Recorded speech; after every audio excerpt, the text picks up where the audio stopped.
Hello everyone, Mrs. Fontenot here. This video is especially for parents, so I can give you some tips and tools about learning at home. So if you're one of my students watching, I want you to go grab mommy and daddy or grandma and grandpa and tell them they need to come watch this video with me and have some time with Mrs. Fontenot so I can give them some good pointers. Thanks everyone. All right, I want to talk to you about a couple of things today. I want to talk to you a little bit about teaching your child at home and also first grade readiness because we only have 3 weeks of kindergarten left and then your child's going to be a first grader. And so I want to make sure that we make that transition as smooth as possible, especially considering that we're not actually at the school building right now and we're doing distance learning. So about 2 months ago, COVID-19 completely changed the way our world works.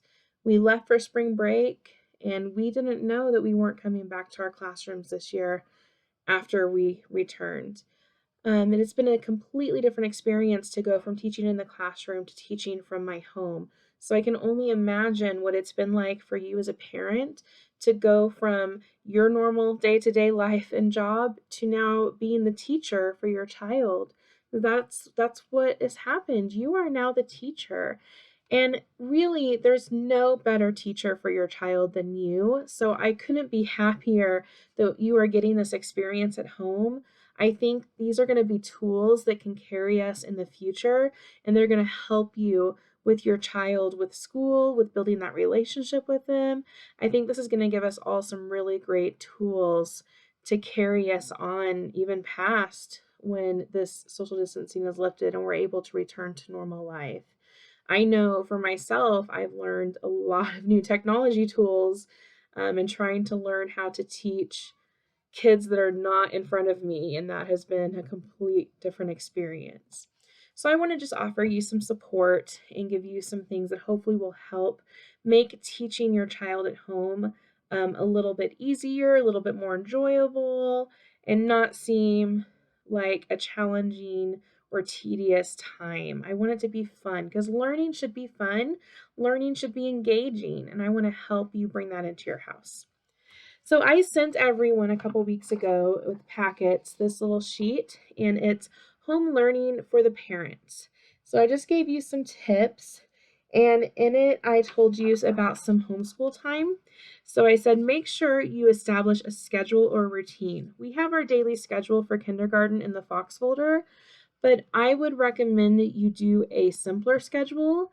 One, homeschooling, your students are not learning quite as long as the school day. I recommend that your students are only learning 2 hours a day. I don't think that they should be doing more than that at homeschool. If they want to and they're liking it, then I say go for it, but don't push it if they're struggling.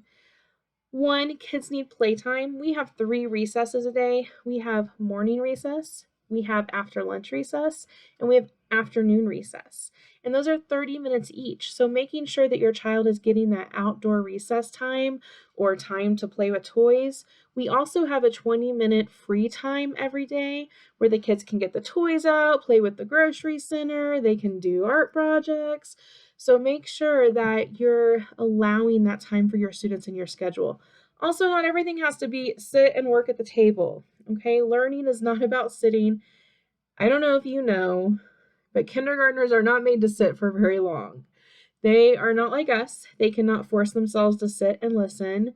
They need to get up. They need to exert energy.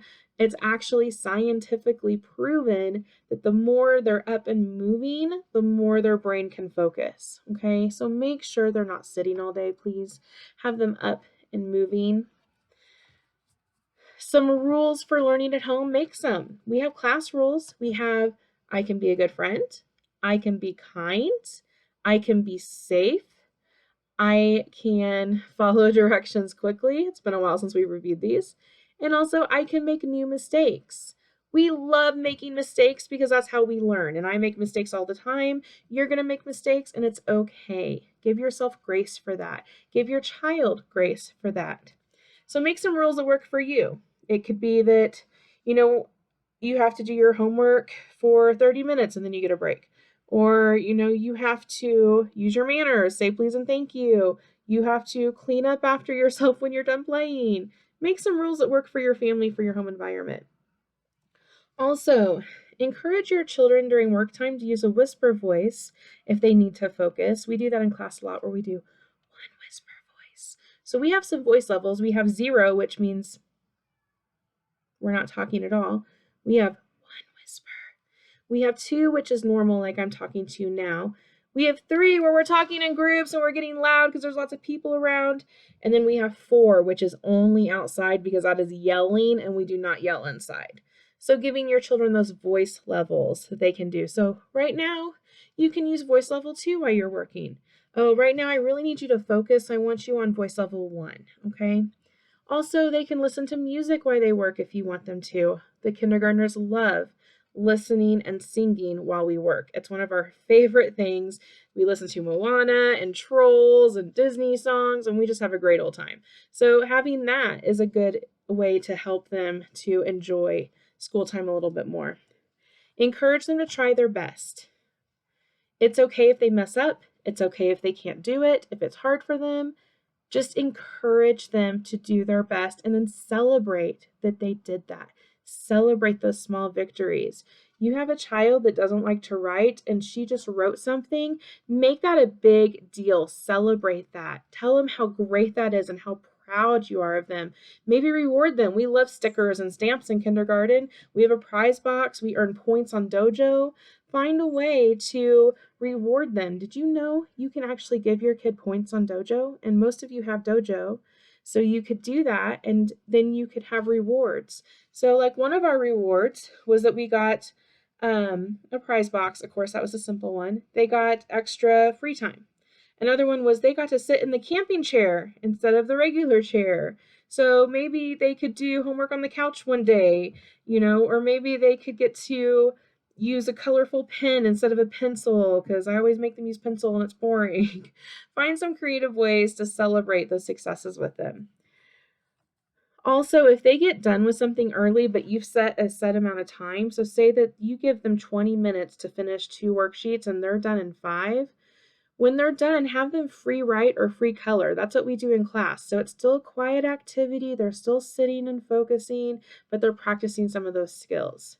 And then let them get up and do a break. We do breaks all the time. So I would say every 20 to 30 minutes, let your child do a brain break. This can be 5 or 10 minutes. Let them go to the bathroom, get a drink, stretch, run around the house.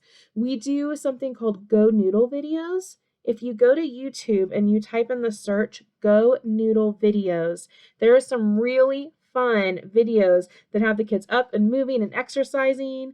Also, I have the Jack Hartman page subscribed on my YouTube channel. Jack Hartman has a ton of learning videos that are fun and up and moving. We like to exercise and count to 100.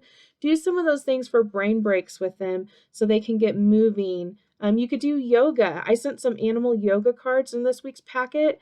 Do a yoga break and do some yoga and some meditating and just calm the mind and the body. Focus on those healthy breaks that those kids need. They're not meant to sit for a long time, so give them that time and that space. All right. Now I want to talk to you a little bit about some more things that are not on this paper I sent you, but they're good for us to know. So I want you to choose a space for learning, but I don't want you to choose it. I want your child to choose it. So what you do is you give them some choices. You don't just let them pick wherever. You could say at the table, at the kitchen bar, on the floor. Give them a choice and let them choose where they want to do their learning, okay? Make a space for them, but one that you both agree on. That'll help them to be more engaged with it and to be comfortable. And mix it up. They don't have to sit at the same place every day to learn. In kindergarten, we move around the room all the time. There are times that we are laying on the floor with little boards and our papers working on the floor. There are times that we lay upside down under the table to work. There are times that we sit in the camping chairs or we stand up to do stuff.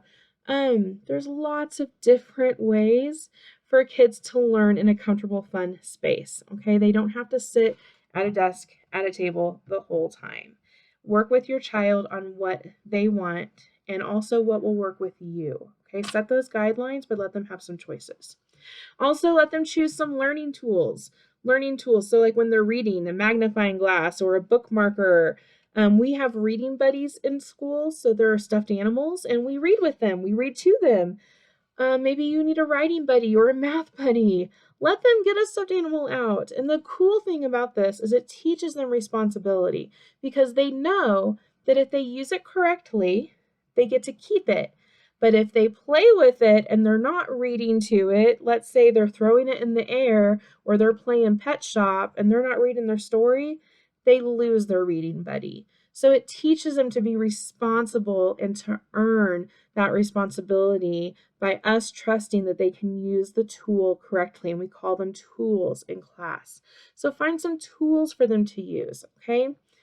The stuffed animals, the bookmarks. I'm trying to think what some other tools maybe for math would be that are fun tools, but really we just use them for reading because math we just play with toys a lot anyways. So also, I want you to separate screen time from school time. Make sure the kids understand the difference. Screen time is when we're on our couch watching TV, we're in bed with the iPad. School time is when we are at our space that we've decided on and we are working on school. We might be on the computer or iPad still, but it's learning. We're watching Mrs. Fontenot's YouTube videos, or we're watching, a video that's helping us with a different thing that I've sent, or we're doing IXL or EPIC or Khan Academy Kids, which I'm going to be sending out this week. So that's different than screen time. School time and screen time. Make sure they know the difference between those because they are going to be doing a lot more technology time right now because we're not in school. In school, we do maybe 30 minutes to an hour a day, and an hour is on like computer day, okay? And that's spread out with like 3 minutes here, 5 minutes there. So they don't do a ton of screen time, and now they are doing a ton of that. So make sure they understand the difference between this is learning time and this is your screen time, your fun time, your entertainment time. Have some classes in your schedule that are not math and science and social studies and reading. Make some home economics classes. I want you to teach them how to cook. I have some families that are working on Spanish right now. We're learning Spanish, learning how to write in Spanish, talk in Spanish. Do those kind of things.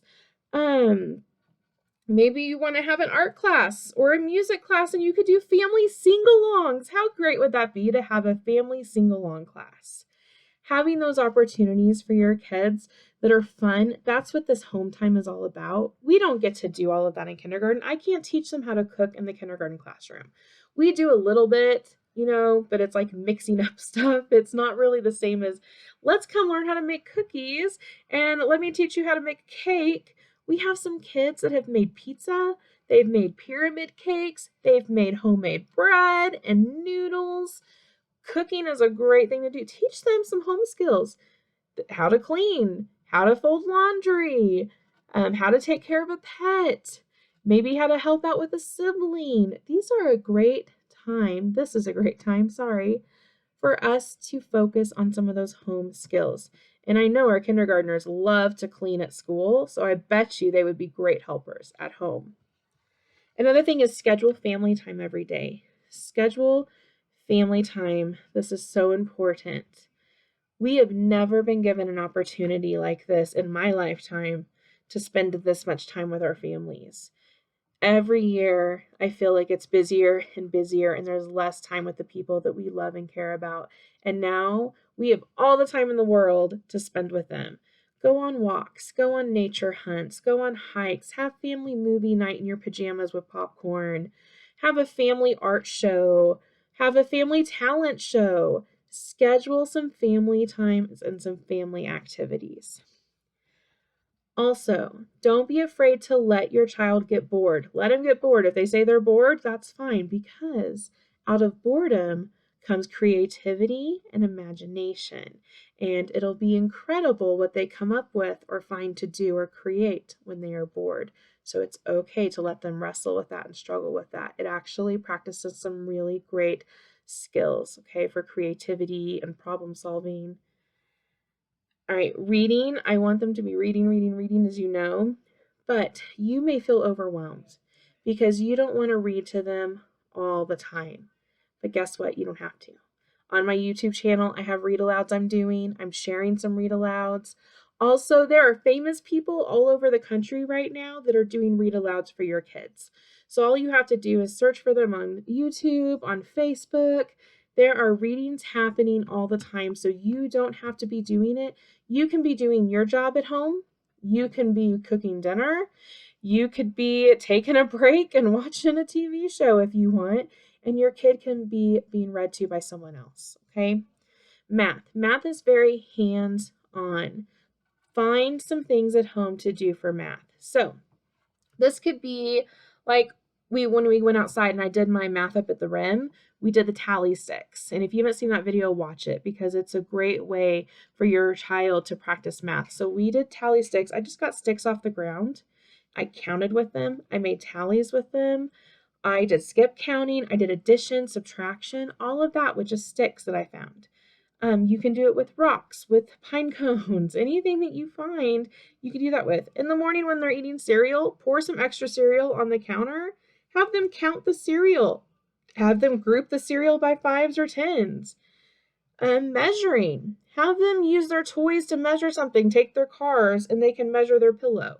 Or take the pillows and measure the couch. How many pillows long is the couch? I don't know. Let's find out. Let's try that.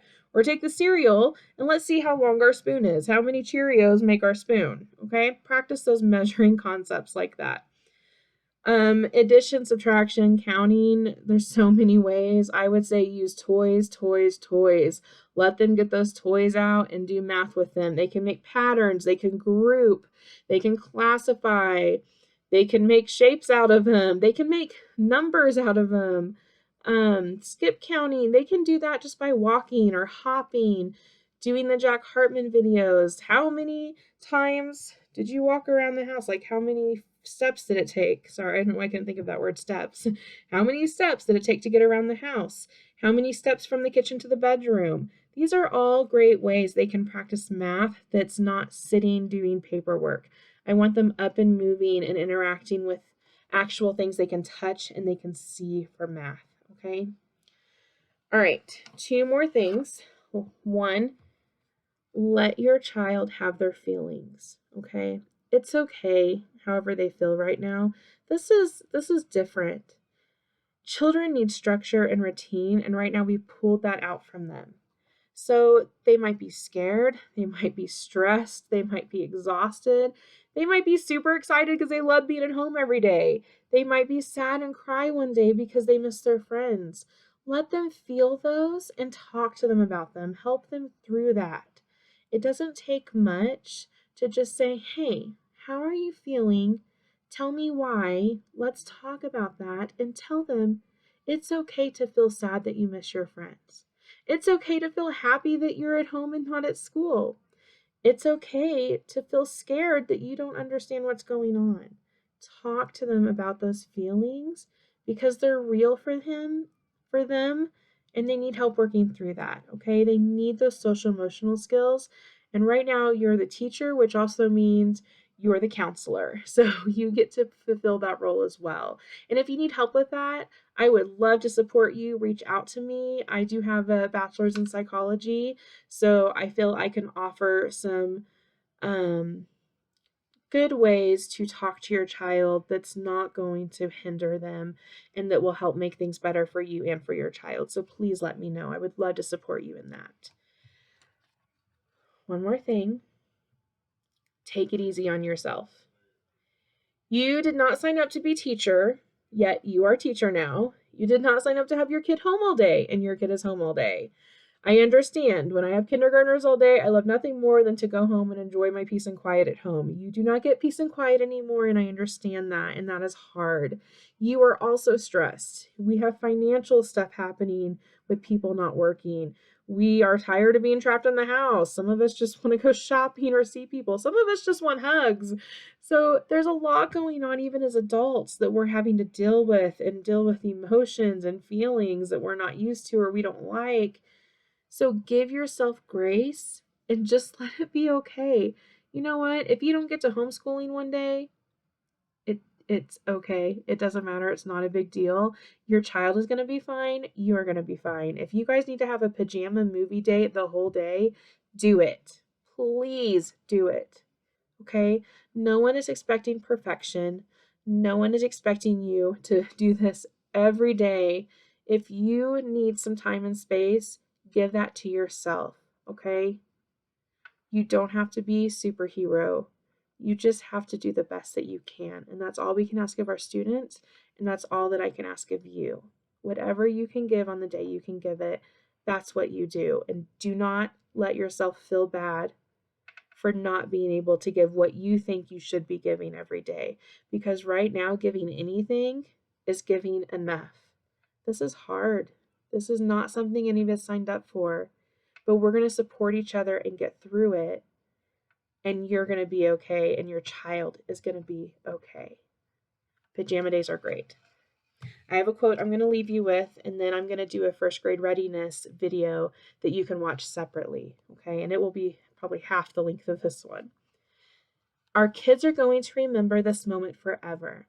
Teaching them how to weather a crisis just may be the most important lesson they ever learn. Right now, being home with you is all that they need. You are going to teach them everything they need to know and more. It doesn't have to be school related. It can be how to cook a pyramid cake, or how to bake bread, or how to tie your shoes, or how to sweep the floor. Okay? They're going to be okay. You're a great teacher and you're doing a great job.